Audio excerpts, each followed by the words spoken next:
கர்த்தரின் பசுநாமத்துக்கு ஸ்தோத்திரம். நேசரின் வார்த்தை, நான் உன்னிடத்தில் வந்து உன்னை ஆசீர்வதிப்பேன். ஆமென்.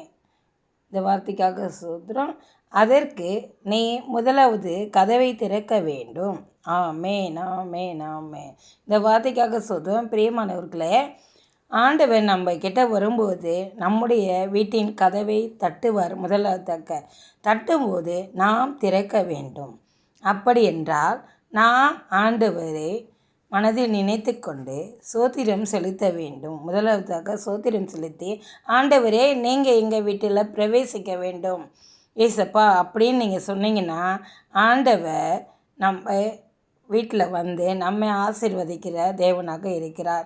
நாம் ஒரு வீட்டை தட்டுவோமானால் அவர்கள் திறக்கும்போது நாம் அந்த வீட்டுக்குள்ளே பிரவேசிப்போம். அதே போல் கர்த்தர் நம்மோடு இருந்து நம்ம வீட்டில் பிரவேசித்து ஆசீர்வதிப்பாராக. ஆமென்.